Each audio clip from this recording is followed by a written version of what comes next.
So hello aspirants, welcome to another session of your Indian Forestry. Today we are going to learn forest surveying which comes under your paper 2 of the forestry paper. So without any further delay, let's start. The first topic is what is surveying. So surveying is the kind of measurements or the observations of a given area that we generally made through your principles of either trigonometry or geometry. So this is the definition given in your Manikandan book. Just go through this definition because sometimes in the examination you need to write a two-line definition. So what are the various classification of surveying? Surveying is generally classified into two different groups. One is your primary, another one is secondary. So under the primary, again it is divided into different types like plane surveying and geodetic surveying. So in the plane surveying, the earth is considered as plane, and in the geodetic surveying, the earth is considered as an arc. Whereas in the case of secondary surveying, it is again further classified into four different types, like based on the nature of field of survey, it is classified as land survey, marine survey, and astronomical survey. Then based on the method used, it is classified as transverse and triangulation. Then based on the method, based on the objects of survey, it is classified into geological survey, mineral survey, archaeological survey, and military survey. And based on the instruments used, it is classified into chain survey, compass survey, plane table survey, photographic survey, and tachometric survey. Then what is chain surveying? Now this is important. Kindly remember at least 5 or 6 different names of the different materials which are utilized during your chain surveying, because sometimes UPSC generally asks this question in the mains examination. So the materials used are like this, like chain, offset is going to use, then cross staff, plumb bob, similarly ranging rods, tapes, pegs, and field book. You just have to remember the names. You don't have to go through in detail what does the chain do or what is the definition of chain and what is the definition of an offset. You just remember the different names of the materials. So there are two different kinds of chain survey. One is triangulation chain survey, which utilized the principle of triangles, that is the measurements are done in the form of triangles, whereas in the case of traverse chain survey, the measurements between 2 points is done in the form of line. So it is a kind of linear measurement. So remember the difference between your triangulation and traverse chain survey. Then next is your obstacles in chaining. Now this is very much important because UPSC generally asks this question in the mains examination. So there are 4 different types of obstacles that comes in the chaining. We will go through one by one. The first one is your obstacles can be chained across but cannot be seen across. Okay, so the obstacles can be chained but cannot be seen. This happens if you are in the forest region. Let's say you are standing at point A and you wanted to measure the point E, the length between A and D, but you cannot see the point E. So at that point of time, what you're going to do? You will measure the distance between A and D. You will go towards D, measure this distance. Then you will go towards D to E and measure the distance between D and D. And thus, by the principle of Pythagoras theorem, you can measure the distance between A and D.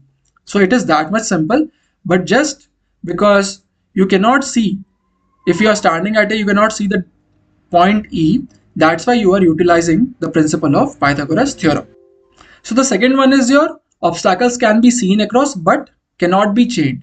This happens when there is a river that is flowing in between the 2 points that needs to be measured. So let's say you wanted to measure the distance between B and C in the figure 1, but because of the river, though you can observe the point C, but you cannot measure this particular distance. At that point of time, what you're going to do? Firstly, you will measure the linear distance between A and B.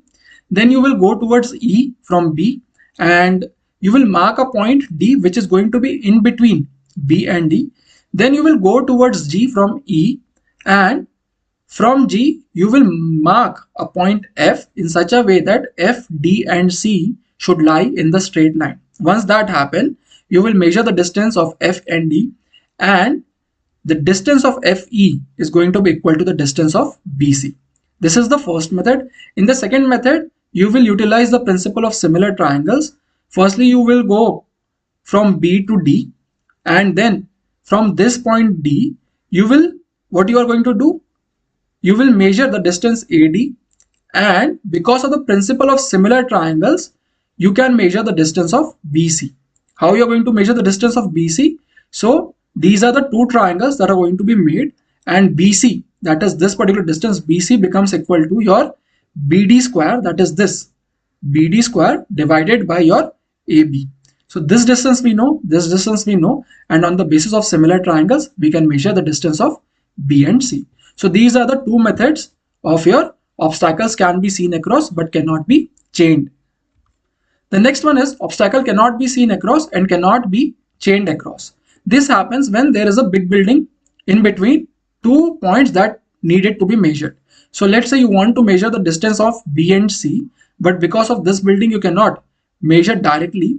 So what you will do over here, from A you will go towards B and measure this particular distance. Then there is a point K in between A and B. From K you will draw a line L, measure this distance, and from B you will draw a line M and measure this distance through chain. Then L and M are going to be in the straight line. You will go towards N, measure the distance of M and N, and then again go towards C. This C and distance is going to be equal to your distance of B and M, and similarly D and O distance is going to be equal to K and L. Once this is attained, the distance of M and N is going to be equal to your B and C. So this is the third method of obstacles cannot be seen across and cannot be chained across. So the next obstacle is obstacles can be seen across but can be chained around. So this happens when there is a small pond, and thus we can see or we can observe the distance which we wanted to measure. That is, if we are standing at B, we can observe the point E, but we cannot chain it. So at that point of time, there are two different methods through which we can measure the distance of B and D. The first method is the principle of similar lines, or the principle of linear measurement. Over here, what we are going to do, we will draw the line from B to C, measure this distance, then we will go towards D and measure the distance of CD, and then we will go towards E. The distance of DE should be equal to the distance of BC, and if that happens, then the measurement of CD is going to be equal to the length of your BE. In this way, we can measure the distance of B and D. The second method is based on the principle of Pythagoras theorem. So from B, you should go towards C. Then from C, you'll make a slanting line towards D. And because of the Pythagoras theorem, what you can do over here is you can measure the distance of BD, because CD becomes your hypotenuse and you have the distance of BC. In that way, you can measure the distance of BD. So these are the two different methods through which you can measure the distance when the obstacles can be seen across but can be chained around. The next one is compass surveying. Before going what is this compass surveying, before going in depth, let's understand certain terminologies, because sometimes UPSC has asked these terminologies in their previous forestry examination. The first one is bearing. So what is this bearing? So it is an angle which the line is making with the fixed meridian. So there are different meridians like north meridian, south meridian, east, west. So the angle which the line makes with the meridian, that is your bearing. Then what is azimuth? Azimuth is actually the angle between the line and the fixed meridian in the clockwise direction.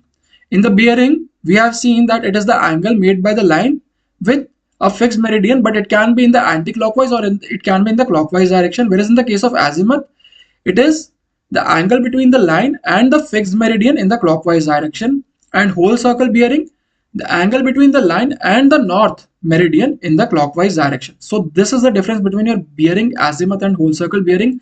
Kindly remember these points very minutely. Then compass surveying.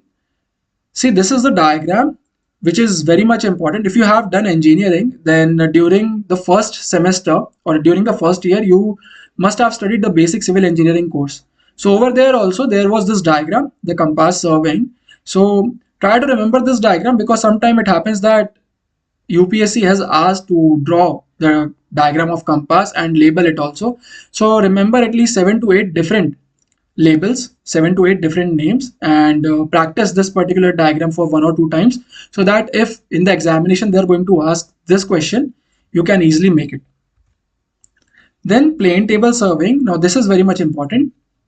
So the first one is your radiation method. there are three different types in the plane table surveying. The first one is radiation method, the second one is your intersection method, and the third one is your traverse method. In the case of radiation method, what happens is you can see all the points that are going to be measured from one single point. Okay, so when all the boundaries are visible from single point, that is, all the points that are required to be measured can be visible from a given single point, then we use radiation method. In the case of intersection method, all the points or all the boundaries are visible from two different points. Okay, in the case of radiation method, all the boundaries or all the points were visible from a given single point. In the case of intersection method, all the boundaries are visible from two different points. However, in the case of traverse method, the different boundaries that we wanted to measure are not visible from a single point or from two different points. So over here, we actually utilize a combination of radiation method and intersection method. Now this traverse method is very important because in the previous questions, in the previous papers or in the previous examinations, UPSC has actually asked this traverse method of the plane table survey. So what happened over here is, let's say you are at the point A and this is the table. This is the table, and on the top of the table your sheet or your chart is there, and you have measured the distance of AB. You are at the point A, you have marked the point A, and by using the compass you have marked the point B. Then you will go towards the place B with your table, then place the table over here, and then you will mark the point C on the chart itself.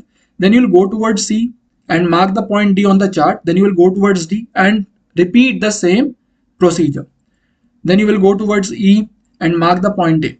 In this manner, you are going to proceed with your survey. So this is your traverse method. Now the next topic is, what are the different kinds of maps that are utilized or that are used in forestry. So there are different maps that has been given in your Manikandan book. I have just mentioned few of them. You can refer to the book, and if you want to remember more, then you can memorize it. However, just have a brief idea about what are the different types of maps and what is the utility of these maps. So there is a reference map, soil map, administrative map, similarly forest type map, fire map is there, stock map, and working plan map. So these are the different types of maps that are utilized in forestry. And as the name suggests, for example, like soil map, so it provides the entire information of the soil that is present in the forest. Similarly, fire map, it will be helpful to dodge the fire if such kind of condition is there in the forest. Similarly, stock map, the different sort of forest and their produces, what kind of trees are there, what kind of species are there, and what are the different forest produce.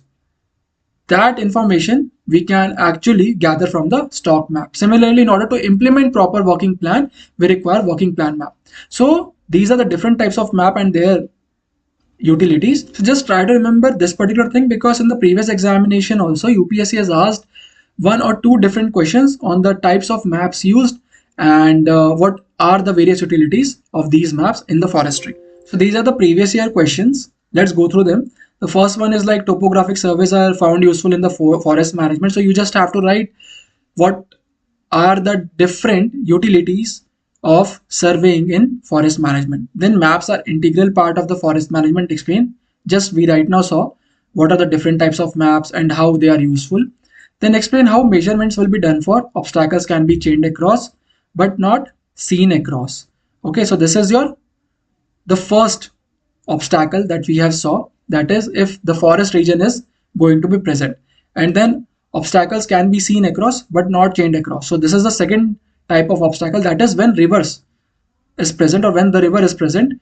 Then we have saw two different methodologies. So you have to make the diagram as well as you have to explain it. So this is all regarding your forest surveying. In the next chapter or in the next lecture, we will see some other topic. Till then, thank you.